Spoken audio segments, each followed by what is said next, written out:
Welcome back to the Investor Shed podcast, everybody. I'm so glad you're here. I'm Nick Beveridge here with my co-host, Jeremy Kitchen. How are you? Nicholas Beveridge, I'm doing so well. How are you today? Pretty fantastic. Yeah? Pretty good. Pretty good? I'm running on a high. Oh, what's got you going on a high today? Well, yesterday I ran 14 and a half miles. Did you do Bloomsday? No. Oh. I just, I ran That's like a 12K. with RD. Okay. He's training for a marathon. Nice. And then I'm just hurting my legs. You're hurting your legs? Hurting the legs. Okay. Yeah, they hurt. Yeah. They're fine though. Friday, RV park refinanced. Congratulations. Hey, that's really good. Thank you. That's very good. Today I'm gonna run you guys through what it was like taking an asset that nobody wanted for $145,000 and getting it to appraise for $925,000 and having an exit to where now everything is on autopilot and I get a meaningful amount of cash flow until we have problems again. But Until you have problems. Yeah. But for It's now, all good until it's not in real estate, right? we got this business that is performing. Yeah. It's had a couple of profitable tax years, and I was able to get that just a conventional refinance. Were you on a credit union? Okay, so just kind of a backtrack on this one. Obviously, if this is your first time listening to the Investor Shed podcast, we're going to go into the thing, exactly what the project is. This has been a few years in the making, right? A few years. How many years have you had this? Almost, well, not me totally, but you were in a partnership with it at the beginning, or like your brother owned it. This deal first came across in 2018. Okay. Maybe 2017. Sure. It might have been 2017, actually. Okay. So almost 9 years ago, an agent in my office at Keller Williams back in the day, he was sitting next to me in a meeting, Mm-hmm. and he knew I flipped houses and stuff, and I knew at the time my brother asked me for, he's like, can you find me something in the Silver Valley that I can work on? Yeah. He had a lot of ambition too at the time and just wanted to get a rental like me out there. Sure. Or That's a second smart. rental. It was a smart thing to think second about. rental. He just accomplished his first. And this agent who worked out there in the Silver Valley mostly, he had this RV park. Mm-hmm. And I've seen it on the MLS before. It was in the mid 100s. It was listed for like around 140, 145, something like that. And this was 2017-ish? Yeah, it's about 2017. The problem with this RV park was it was vacant. There's the pedestals and stuff, but there was something wrong with the tank, like the actual sewage out there. Yeah. Like they had to get a new tank or something. I didn't really know exactly what the issue was, but he told me, he was just like, hey, by the way, if you know anyone looking for an RV park, I've got this one I've had for a while, but it was just approved by the Panhandle Health District. Okay. For this 3,000 gallon tank that they have underground. Sure. So now it can be run as an RV park, because before you couldn't actually, you had to make more improvements to the park, but it's like, it's officially, somebody can have people move in. Gotcha. He's like, it needs like a bathhouse, bathrooms, laundry, that kind of stuff. So did they took care of the tank? So the tank was already done. Okay, the tank was done and it was approved by the city that said like, yes, you can run this as an RV park. Yeah. Cool. Okay. By the Panhandle Health District. Sure. Yeah. Yeah. So the tank was already underground. It was approved. Nice. There was still some work needed with this park, but I'm like, oh, that sounds good. Yeah. And I'm like, so are you guys going to up the price now? And he's like, no. And I'm like, really? And I'm like, I'll write you an offer. Okay. And so without even consulting my brother who was going to buy it, I decided I was going to buy this thing. I wrote up an offer in his name because that's the kind of agent I am. And I submitted it. Legality aside. Don't take my advice, everybody, all the time. I do some weird things. Legality aside, Nick, and like if Sean didn't buy it, Nick would have. Like we would have. Yeah. Well, I quickly. It was a serious was wondering offer, why basically. I didn't put my name on it. Sure. Yeah. But I just, it was fresh in my mind that my brother wanted a new project to work on. Yeah. And here's this 23 space unit RV park on 5 acres out off the highway in Osburn. It's okay. There's power lines and stuff right nearby. But it is adjacent to the Trail of the Coeur d'Alenes. It's a nice bike trail. Yeah. There's a creek right there that's adjacent to it. But it's just this kind of rundown parking lot. Yeah. With old pedestals. Half of them were broken, it seemed like. And it was missing sewer hookups on each site. Each site just had power and water. Okay. And then the sewer, the sewage tank was a 3,000 gallon tank where people could dump their sewage. But also the infrastructure, like there was a septic and a previous bathhouse that was there, but the building was gone. Yeah, so it was just a big lot. At some point, somebody tore down the building or took it somewhere else or something like that. Yeah. So anyway, I got it under contract for $145,000. We forged my brother's signatures, and I said, "Hey, got you a deal." There's an RV park. He's like, "No way, really?" I'm like, "Yeah." And instantly, as I was putting it together, I was just like, "Why aren't I part of this?" Yeah. I'm like, I found the deal. Right. I got it under contract. I just put it in my brother's name, but I'm like, we also flipped houses together. Yeah. And I asked him, I'm like, actually, do you want to partner on this? Yeah. And he said no. Oh, that's like the one time I've ever heard him say no. He's usually a yes man. He's usually a yes man, but he's like, nah, I'll do it. Yeah. And I was just like, ooh, fine. But we were kind of playing competitively, like who can get more rentals. Sure. So he was because I had just gotten like 2 rentals out in the valley, and he had 1. And we were flipping houses before that. We just finally were getting in the rental game. Yeah.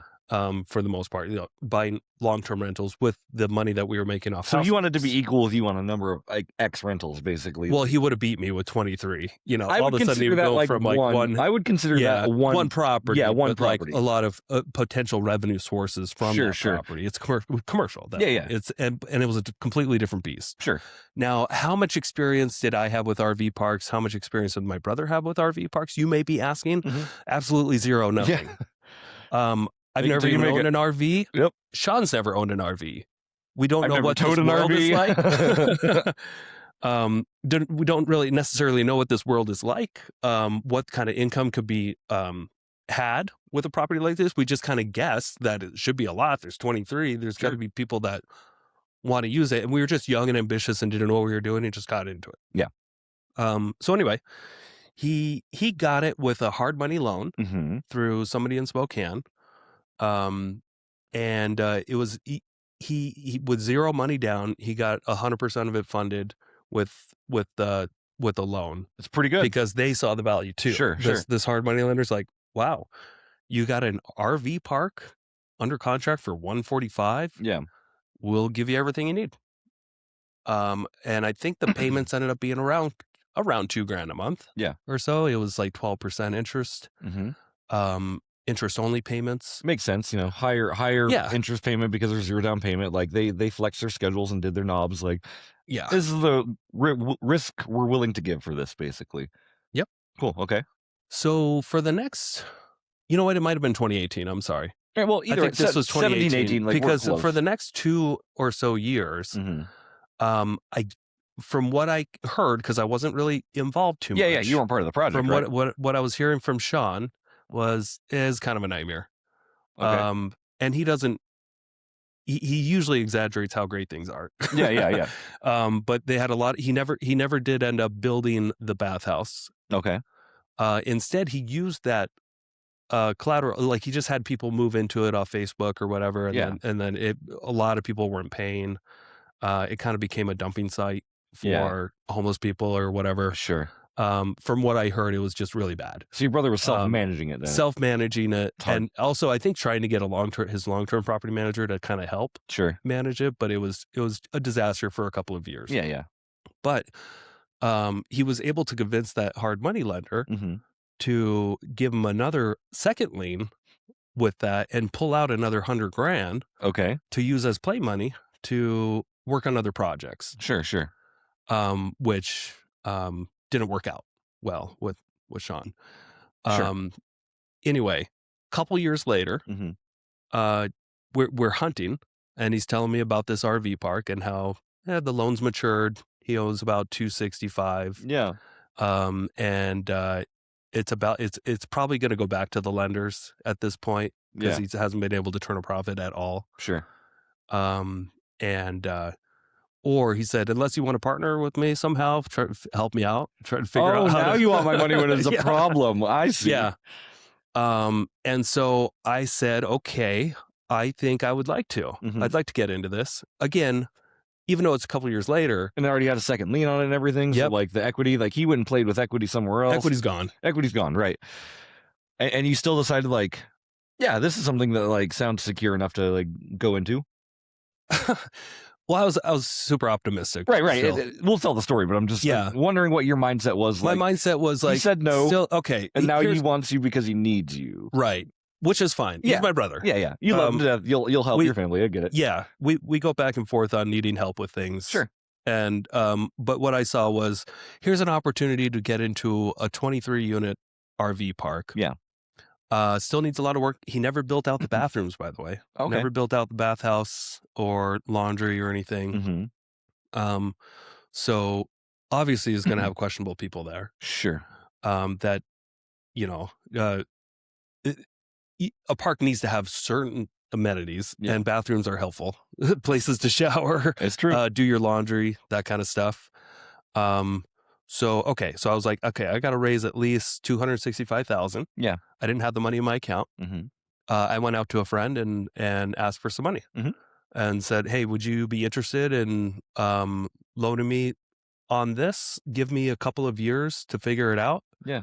And I'll pay you $50,000 in fees. You just don't get any payments or anything. But the moment we start getting revenue, I'll share half the revenue with you. Okay. In order to help pay down that loan if needed. So you paying back the loan amount plus $50,000 basically, not like a monthly thing. No monthly fees or anything. Like he's just going to invest, $265,000. Okay, so to help pay off the loan. Bought it basically from the heart. Or he gave me the money to buy it. Yeah, gave you the money to buy it. And then I formed a new LLC that I split with my brother 50-50. Okay, so it became 50-50 partners. Okay. REI-RV LLC. REI-RV LLC. That's a lot of letters. With a DBA of Big Creek RV Park. So I was able to find the Big Creek RV Park. He never actually took that. It was still branded. Yeah. The old name that was 20 years. But it was still in somebody else's name. Gotcha. So I had to do some paperwork doctoring. Sure. To get this legit. Because I knew that what the goal was, we had to build out the RV park so that it was functional, bathhouse, laundry, and then build a revenue where we have to have a couple of years of tax history to be able to refinance it into some sort of longer term debt. Okay. And get out of hard money payments, because hard money payments are a short term thing. They're not a final solution for sure. It's just interest only. It's a high interest rate, and it's very hard to you can still cash flow off these kind of things, but it's not a long term solution. Right. And I knew, okay, here's what we have to do. We have to build this thing out, and then we have to figure out a way for it to make money for a couple of years, and then we can refinance people out of it. Yeah, makes sense. Yeah. Easier said than done. Go figure. It's running a new business that you've never done. Hard. Yeah. So immediately, I didn't do a whole lot of due diligence. I just kind of trusted what my brother was saying about the park, and that things are fine. And it turns out not a lot of it was fine. Right. Not a lot of the pedestals worked. Oh, okay. There were a lot of little issues, but long story short, I had to use a lot of debt, a lot of my own cash to build out this. We got it initially funded for $265 for our new basis cost. Sure. Yeah, to get fresh, basically. Yep. And then over the course of another couple of years, took a couple of years, I know, but I was also trying to do everything at once. It's also not your main focus. Like you were. Our plan was, with all the extra cash that my brother and I were making on flips and builds, we would dump at least like half of the cash that we made into the RV park to try to do a lot of the improvements with cash. Sure. Turned out that we didn't have a lot of extra cash, and we were or you just didn't breaking follow even in that direction, right? Or like no, we just simply. I took on way too much. Yeah. I had too many things going on, and I just did not have enough cash flow to meet the demands of all the overhead I had. Sure. because just a year after that or so, I was spending $90,000 a month and only bringing in like $20,000 a month. Sure. The extra funds were not there to work on the RV park. Right. But we were still slowly building it out with debt. Mm-hmm. I think over time I put about $210,000 into improvements, improving. We built out the bathhouse. So that's on top of your 265 basis. Yes. You put another 210 in. Yes. Cool. So correct. We're at 475-ish right now. That's correct. Okay. I'm just keeping numbers in my head for people listening, right? Not including all the overhead costs to just maintain those payments. And that was all your money, not Sean's money then, right? That was the second half. Yep. The second half was all my $210,000. Sean did help. Like he framed out the, I think he framed out and did some siding work on the bathhouse, because we built out a really nice laundry and bathroom facility with 4 very nice bathrooms. They're very nice. One ADA compliant. Mm-hmm. We had a nice storage closet for all the toilet paper and soap and DVRs or whatever they call them for the security cameras around the park. So it's a legit setup. Like your IT. A little IT setup. Mm-hmm. We had a laundry facility with 2 sets of coin-operated laundry. Yeah. And once we had everything built out and we did a lot of improvements to the asphalt and some of the earthwork, a lot of the electrical pedestals and stuff, it was a lot of money, a lot of time. Yeah. Once we finally got it all set, this was probably about 2020, late 2022, early 2023. Mm-hmm. We told our property manager that our long-term property manager that was going to remotely manage it from a distance, it's ready to go. we're done. And so he took over phone calls. Mm-hmm. And the website, we had our website that directed phone calls to him and put it on Craigslist and Facebook here and there. Is it bigcreekrv.com?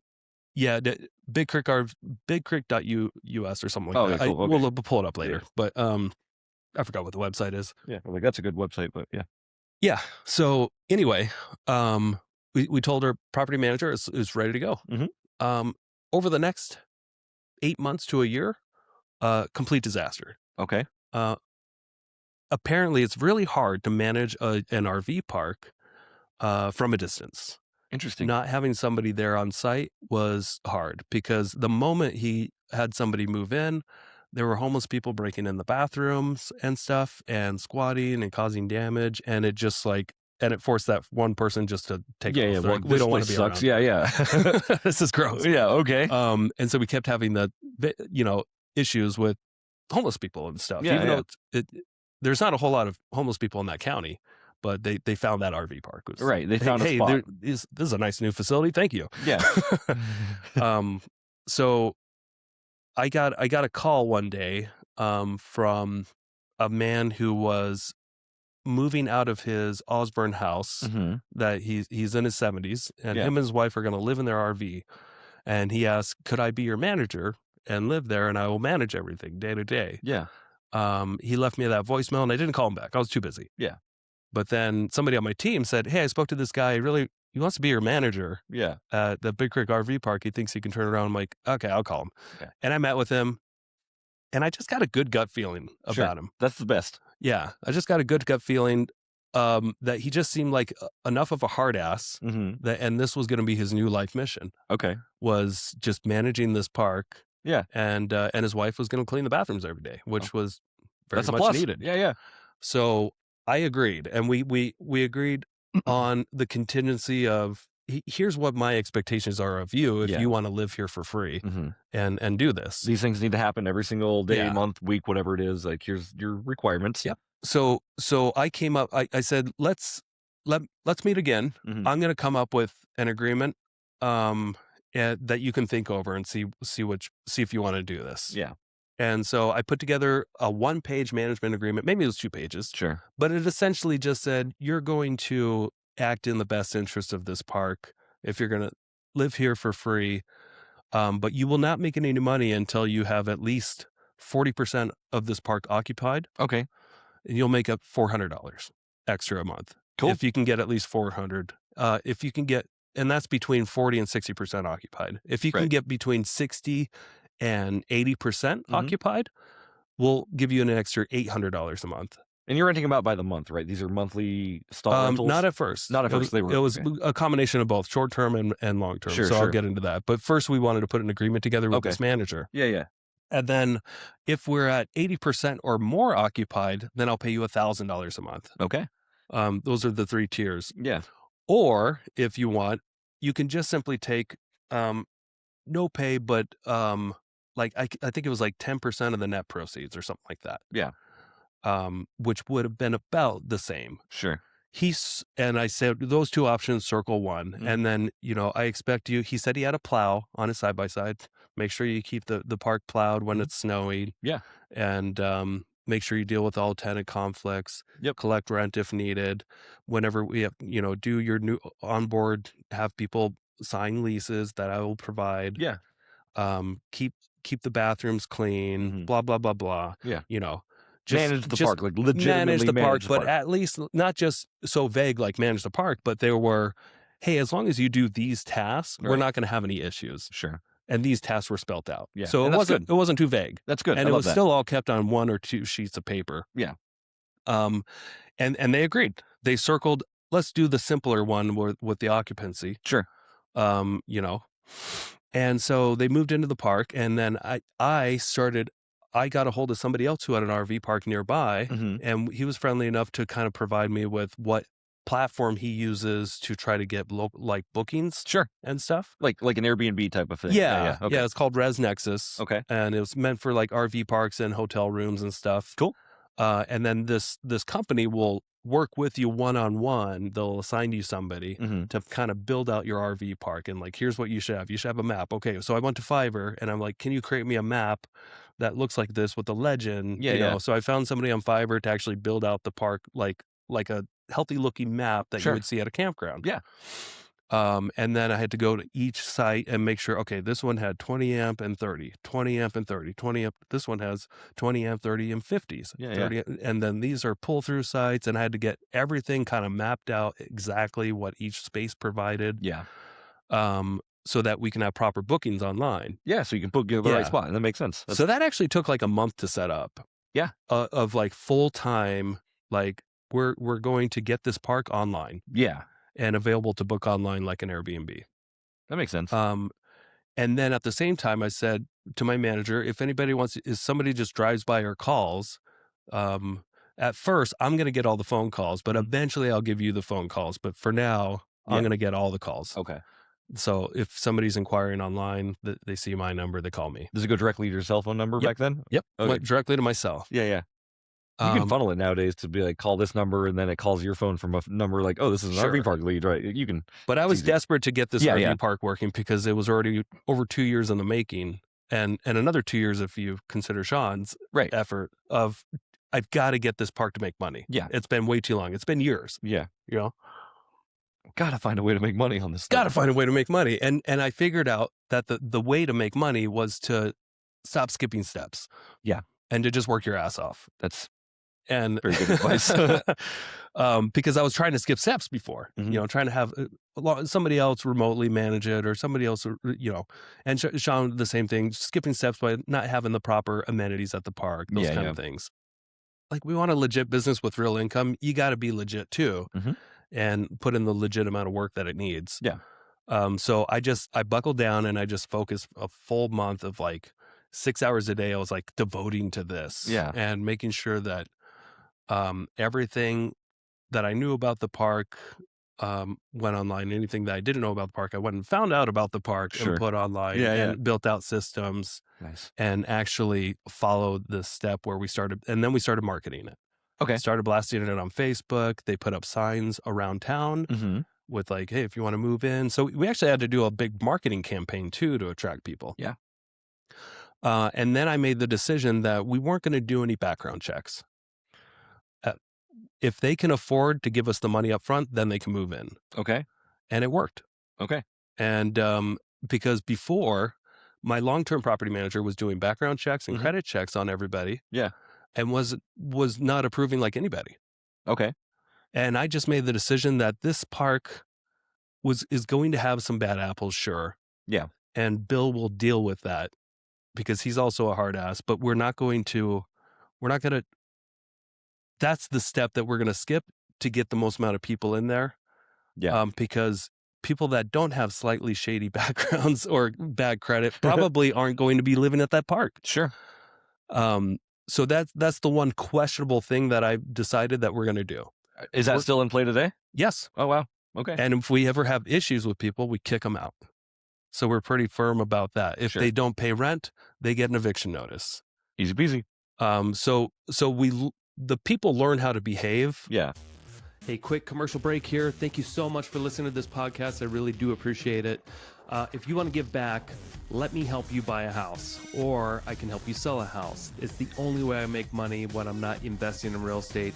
I don't make money on this podcast or the events I do, but I do make money only when I help people buy and sell houses. So if you're looking for your next investment and you're here in North Idaho, I want to help you personally. If you are not in North Idaho, I can still help you out. I have a vast network of referral partners all across the country, and I can find the right real estate investor savvy agent for you so you don't have to. It doesn't cost you a thing. Thank you for your support. Back to the show. We're setting examples with You're people setting all the the standard time. of like we're setting it standards that we don't let shit fly. Right.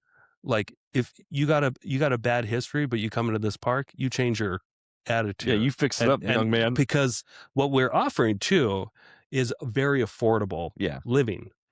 We are the cheapest in the whole county, probably all of North Idaho. Okay. Of like RV spaces. Sure. To live at. Mm-hmm. Now we don't have sewer hookups. You have to go to our bathrooms or something, or dump your sewage into the tank. Right. Which is a hassle. Yeah. So there's some sacrificing there.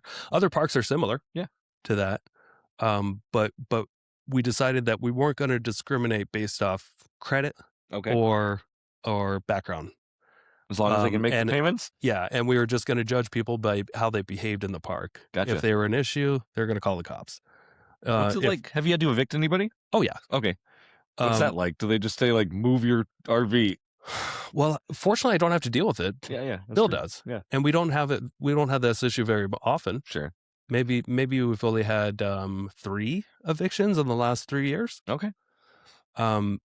So like, do they tow your RV away or something? Yeah, he'll call. He has the number to the tow truck to call and say, get this off our property. They're not paying. Yeah. I was just thinking, it's different than a house. Like, you being evicted from a house means you have to vacate the house. Yeah. You being evicted from an RV park means you have to vacate with your house. Yeah. And the lease agreement that people sign when they come with us, it's spelt out that, here are the penalties. Here's the grounds for this. Here are the penalties for not behaving. Right. For being too loud at a certain time, or being obnoxious, or blah, blah, blah, or stealing, or anything shady that we feel is not appropriate. Sure. Those kind of things. Not paying your rent. Right. So anyway, it's not a fabulous park. It's not wonderful. It's not beautiful, but it makes money. Yeah. And it works. Okay. And a lot of people are grateful to live there. Yeah. Which is not something I expected. Sure. But they are, because it's affordable to live. Mm-hmm. In a very unaffordable world. Right. Yeah.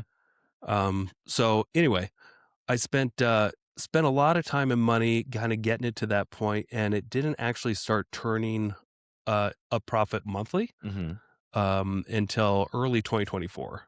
Okay.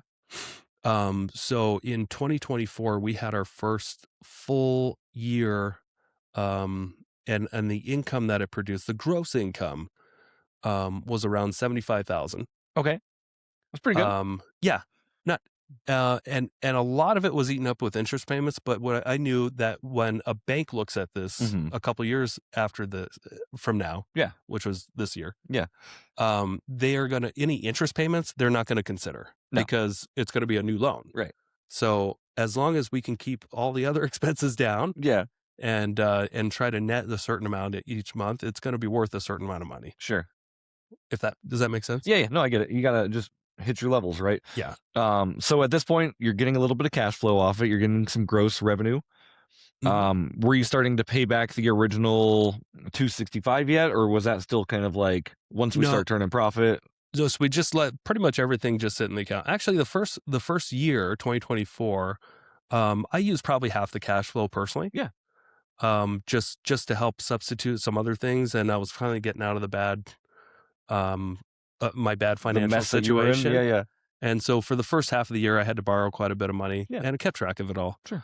But the second half of the year, I didn't really have to. Right. And then all of 2025, I don't think I took any. Cool. I did a little in 2026, but that's fine. Yeah. I can put it back. Yeah.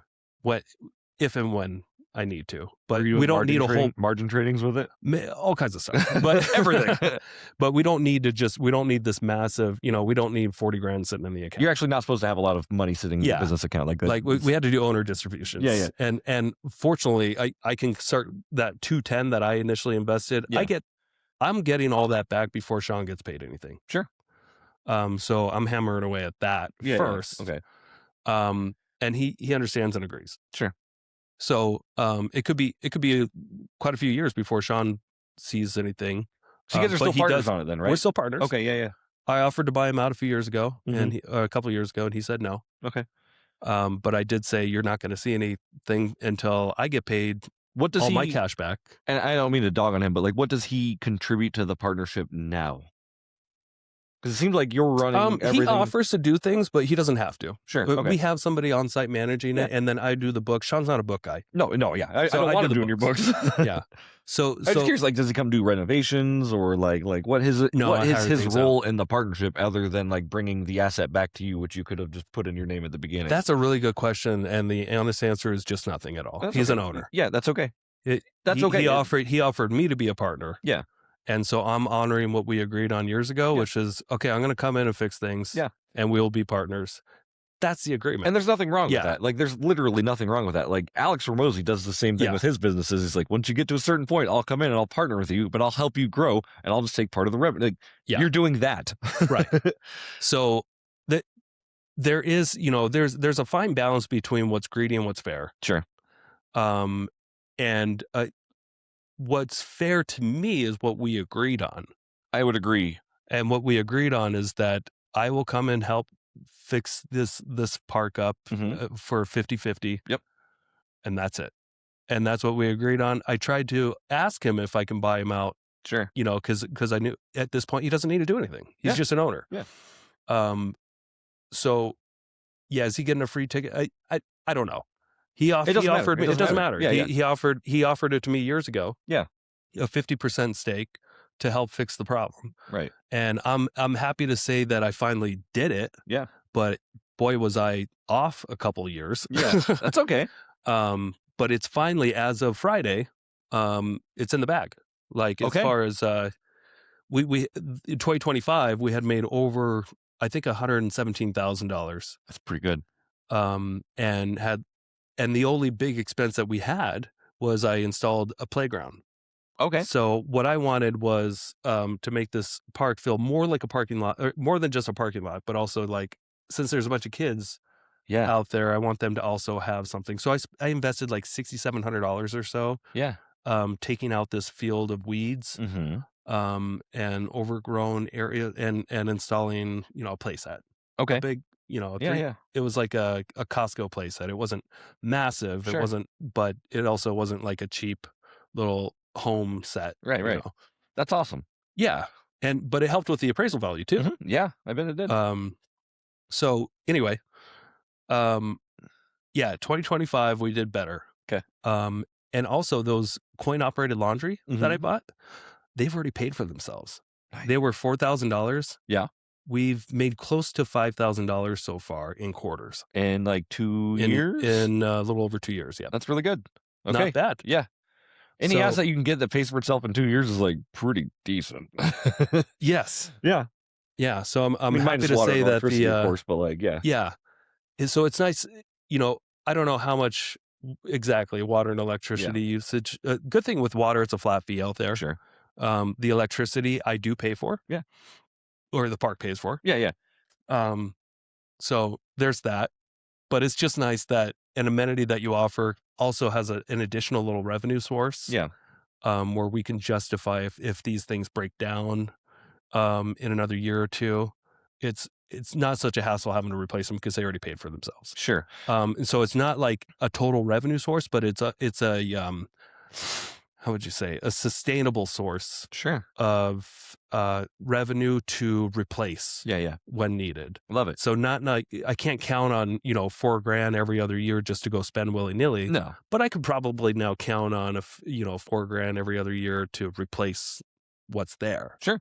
Yeah, it's self-sustaining at that point. Yeah. That totally makes sense. So it helps with the CapEx. Yeah. Okay. Now, going back to the numbers, original loan 265, you put like 210 into it, so again like 475 plus minus, right? That's kind of your number. You just refied for the 900s. Yeah, so here's what happened. We probably spent closer to 500,000 all in with the new basis acquisition when I partnered with him. And improvements. Yeah. So probably all in our cost basis is around $500,000. Yeah. It appraised for $925,000. That's incredible. A few weeks ago. Did you get cash out of this refinance? No, but what happened was I had to roll a lot of bad negative equity from other projects. This guy that let me 300 260 or whatever. Sorry, 265. Yeah. He actually lent me $700,000. Okay. And then he died. Yeah. Okay, I remember. Yeah. But I've been working with his family on paying back everything with interest. And some of that rolled in from other projects that went bad. Okay. Went into this, and I'm happy to say that loan is paid off now. The $700,000 loan? As of today. That is so it recorded and funded on Friday, and they can go pick up their check today. I love it.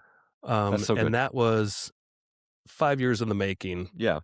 Of then getting the rest of the money back with all the interest and payments with and interest. Fees and yeah, that's really good. Yeah, cool. So that kind of feels so good, man. Like to have that weight. Yeah, that's the last of the $2 million loss. 1.85 million. Yeah. Sorry, I exaggerate a little bit. It's 1.85 million. Loss. Okay, that was the last of the carryover into other projects. How does that feel? It feels good. It feels like I was always skeptical if this would work or not because I've never gotten an actual commercial loan. Sure. This is a legit, I went to my bank. Here's another funny story. And when I went, so I've been losing on my taxes like $400,000 a year for the last few years. Yeah. Because my accountant, my CPA is taking all those huge losses and not just taking it on year one, but he's able to spread it out over time to where I don't have to pay any taxes for a while. Yeah. Instead of just, here's all your huge losses in 1 year and that's it. You're rolling and you're done. He's smart enough to know, hey, let's take this over time. You got a few years of not paying taxes. Yeah. Thanks to you learning a bunch and losing all this. Thanks to your education. Yeah. So, but because of that, when I go and try to get a loan anywhere, if it's not purely based off my credit, and it also they want to see my taxes, they get a little gun shy. They're like, "You lost $400,000 last year on paper." I'm like, yeah, on paper. So here's the funny thing: Numerica Credit Union, they're a big bank, in the Northwest. Yeah. I wouldn't say big bank. I would say they're average size credit union. Average size credit union. Sure. I applied for. I told them about my situation. And how I've been working hard for this particular LLC to show good tax history so I can get a normal loan through SBA. Yeah. Now, here's what I found out. In the first 9 months of the park going well, I turned off the short-term rentals and we just went straight up long-term month to month. Smart. That's what I thought. Yeah. But I didn't realize with an SBA loan on a campground like this, if it's just long-term monthly rentals, they won't do it. Oh, so it needs to be short and long-term? So I was expecting for the last couple of years to get an SBA loan. Okay. And then I found out as I was applying a couple months ago, actually this isn't going to qualify because you don't do short-term anymore. It's just interesting. And that's one of the caveats of the SBA. For an RV park. It has a short for an and RV long-term? park loan. Okay. Yeah, it has to have the short term as well. Interesting. Yeah. But Numerica's like, well, we could probably look at it as just a commercial loan. Okay. Yeah. Just a normal commercial loan. And they quoted me a rate. They're like, assuming that everything works out, like 6.5% interest would be the interest rate. Yeah. and amortized over 25 years. Okay.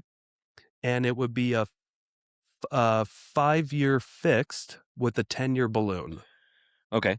So this is kind of common in the commercial world. If you're getting a commercial note and you're so used to just regular mortgages on houses, this is different. With a house, you get a 30-year loan and that's it. Yeah. And it's usually fixed for 30 years. Amortized over 30 years. Amortized over 30 years. Your final payment will pay off the final. Yeah.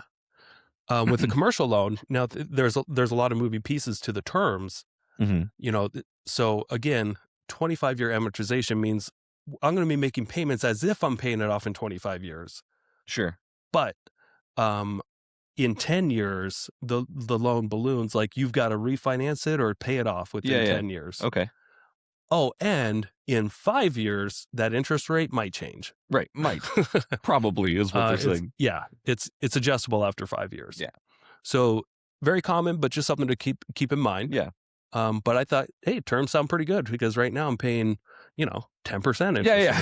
That sounds okay. Sounds good to me. So I explained my situation. She said, I think we're going to be able to work just fine on this. Okay. But they asked for all my taxes and everything. They wanted to see, which I was expecting them to see my taxes on the RV park, but they're like, we want to see all your business taxes because we have to get a global look at your whole situation. Yeah, it makes sense. And I'm like, okay, great. Cool. Here you go. And then the next morning she calls and she's like, yeah, we're not going to be able to do this loan at all. No. She's like, sorry, there's just no way.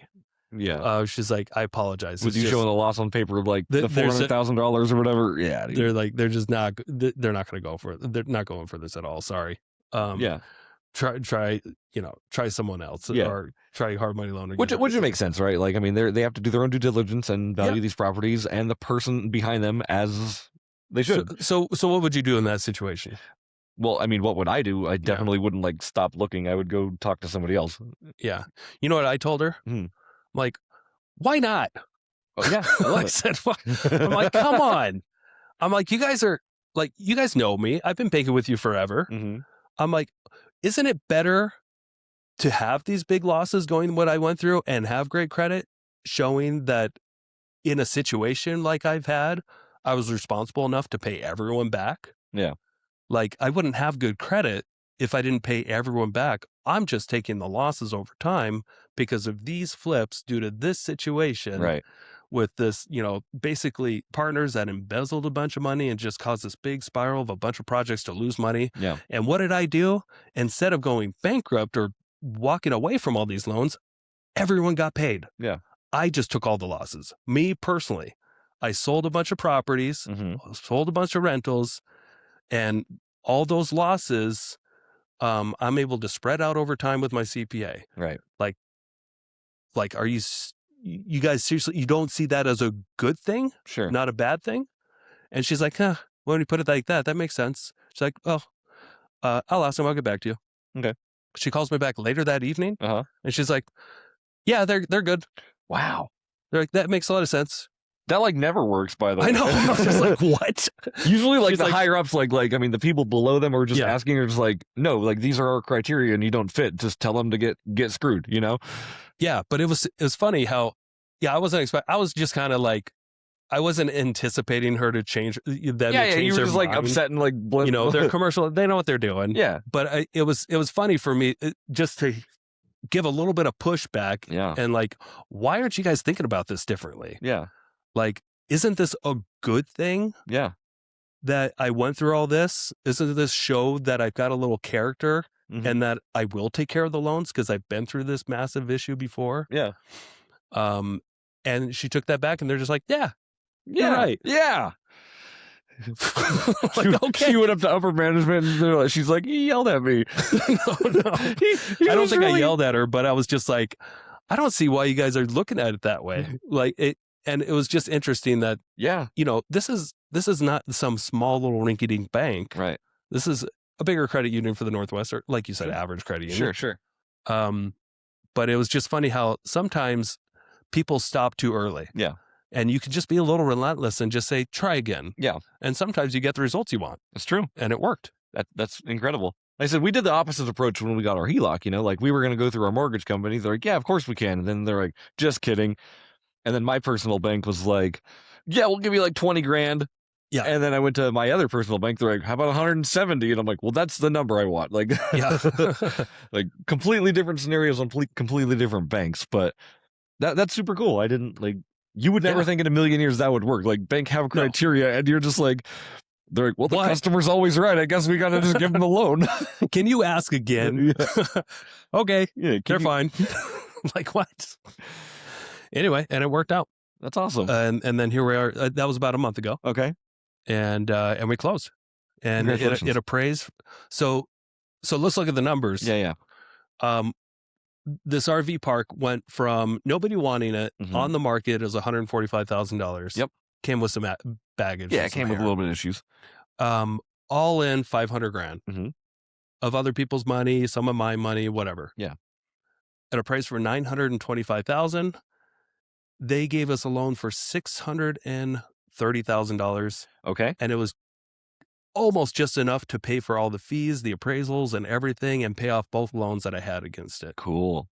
So paid off the first hard money loan. I eventually got another hard money loan on this, by the way, of $160,000 at some point to help build out the bathhouse. Like a second lien on it type of thing? Yep. Okay.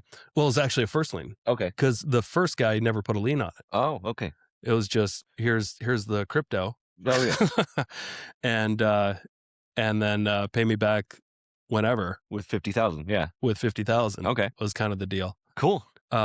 So it was a long journey, but it worked out. Everyone got paid. Yeah. My managers are still there. The hard money lenders are up. So now the payment's about $4,400. Okay. Our total income annually or monthly is around $9,000. Okay. Sometimes it's more. Yeah. So minus the fees for your park manager, running the place, restocks. Yep. You're like, you said okay, it sounds like. And here's what I do.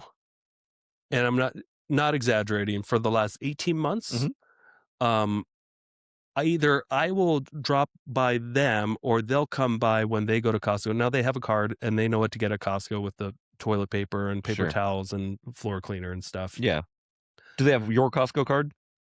They have their own Costco card. Okay, yeah. But they have the debit card. Okay. So they have a debit card for the business. Yeah. It's in its own LLC, obviously, with its own bank account. And Costco takes that debit card? And I'm able to easily do the books very fast, but they collect almost all the cash. Okay. There's only 2 tenants that pay with a debit card that I kind of manage and text with here and there. Yeah. When they're like, hey, can you use this debit card instead? You know, there's still that.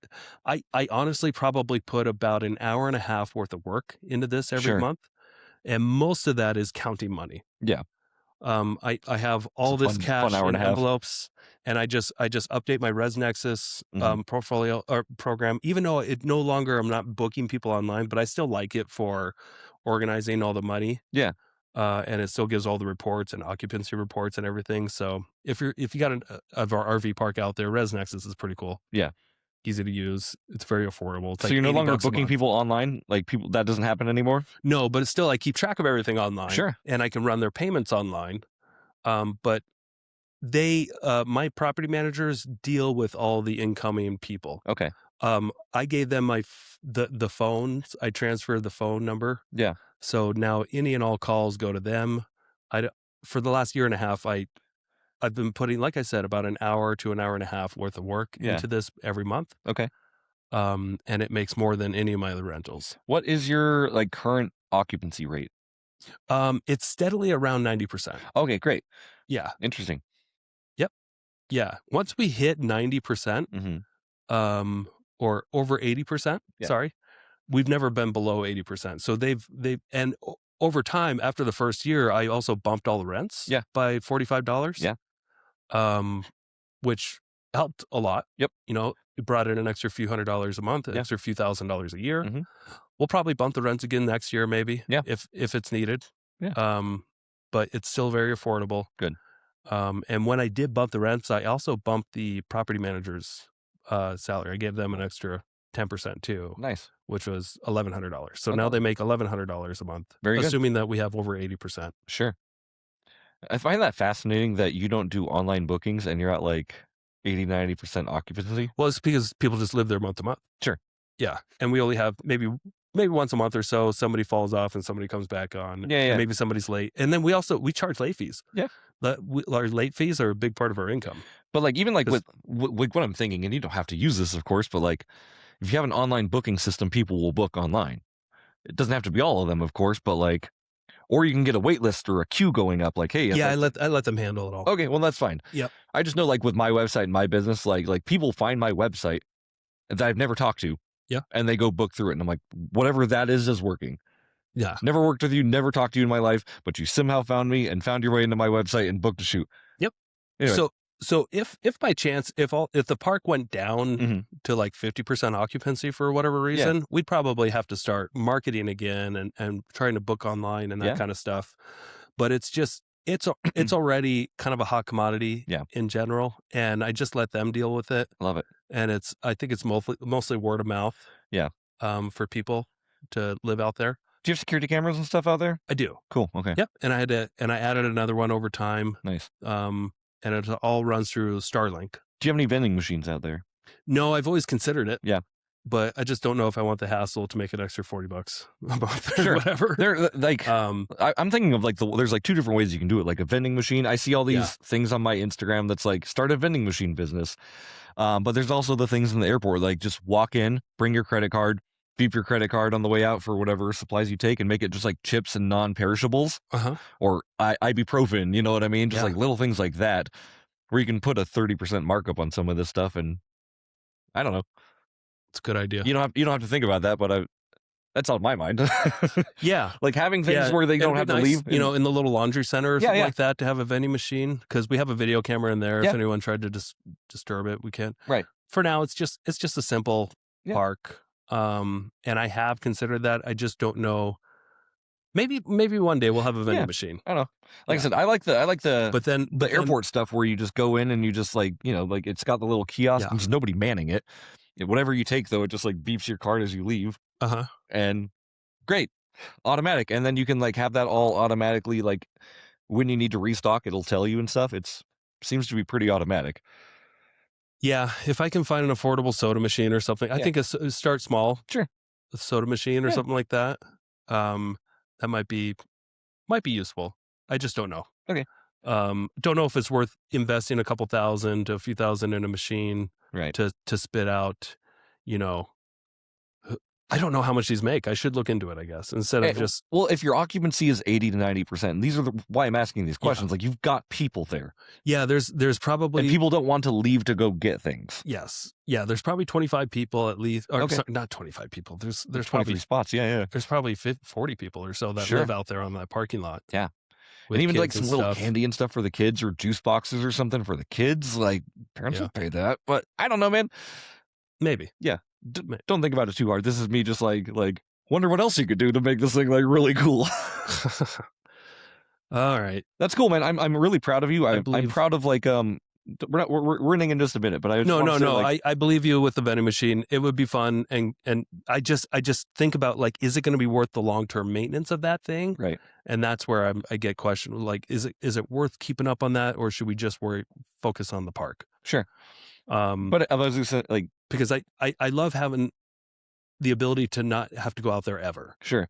I think you'll have more problems with the washer and dryer than you would with a vending machine. Haven't had one yet. Then I don't think you would with a vending machine.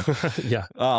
That aside though, I do want to say like congratulations first off. Oh, thank you. On like getting through this thing. I know this has been a quite a couple years in the making. Yeah. And there are some times there where I just put it on the market, tried to sell it as is because it was just not working out. Yeah. I mean, I came out and tried to sell for it a couple years ago. Yeah. I was trying to sell it for like $5.99. Yeah. And then just a couple years later, the price was for $9.25 with a little bit of work. Yeah. Well, that's the work you put into it though. So, I mean, like, I think you were offering a fair price on the thing for that. And nobody wanted it. Yeah. Nobody wanted it. But also like you made something out of nothing. Well, some of the infrastructure was there and the zoning was there. Right. But but like it was a problem. You had homeless problems. You had, it was stressful. Yeah. You had money problems. All these things happened and you overcame all of them. And I think that's really cool for you. Even with your bank, how you're just like, please reconsider. Yeah. You got to be relentless, man. Yeah. It helps. Yeah. It helps with life. That's so good. A lot of people are going to want to tell you no. But if you want a yes, you just say, no, I want a yes here. What do I got to get? What do we need to do to get the yes? Okay, to get to so yes? Future sight question for you. 3 years from now, where do you see that park? I hope Mm-hmm. almost exactly the same. Yeah, everything's running like exactly how you'd want it. I hope that my managers are still healthy. Yeah, I was gonna say, do you have a backup plan if they like decide they don't like find it? someone like them. Yeah. I mean, that's where the real work is going to come in. How Yeah. can I replace people like that? Yeah. Like where she's okay cleaning the bathrooms every day. Yeah. And he's a hard ass. Mm-hmm. And also has a side-by-side with a plow. It's pretty cool. And that kind of stuff. Yeah. Can I mirror that? I don't know. Yeah. I might have to bring the side-by-side with the plow. Right. And have it there for the next manager one day. Sure. So I'm just going to be willing to adapt. Yeah. That's good. But if this park can be running exactly the way it is right now, 3 years from now, that's one of the best case scenarios in my head. Yeah. Just keep this gravy train running. Because the cool thing is that we don't have to maintain much. Yeah. All these RVs they're RVs. Yeah. They maintain them. We got to maintain bathrooms, which are mostly tile. Okay. We have had to swap eventually the curtains. We had to swap all the shower curtains because they were just getting too nasty. Get gross. Yeah. So I might have to swap some shower curtains again. Yeah, people are dirty and they work out there. Yeah. It's a working country for sure. Yeah, there's going to be a little bit of CapEx here and there, but I think 3 years from now, there's not going to be much. Yeah. Yeah. So they have showers out in the bathrooms then? Oh, yeah. Yeah, that's good. Yeah, they all have showers. Cool. Super cool. Man, that's a cool thing. I'm so proud of you for like just doing that. What a crazy leap of faith that you had of like, I know this thing can work. It's going to take some work to make it work, but we can get there. We can get there. Yeah. Cool. But it wasn't like it was hard most of the time. Right. Only when all the systems are in place is when things finally become easy. That's pretty good advice, to be honest. For any business you're running, yeah, it becomes a lot easier with systems. Very good. Systems. Yeah. All right, everybody. Hopefully you enjoyed it. We'll catch you later. You can say bye too. I will. I wasn't sure if you're going to keep talking. We'll see you next week on the Investor Shit Podcast. Take care. We love you. Love you too. Bye-bye. Bye-bye. Thank you so much for checking out the Investor Shed podcast. If you enjoyed your time, make sure to leave a 5-star rating and review on Apple Podcasts and Spotify. Follow along on YouTube, TikTok, and Instagram at The Investor Shed for shorts and promos about each episode. Do you want to be a guest or know someone who has great real estate investing advice and stories? Reach out to us at theinvestorshed@gmail.com.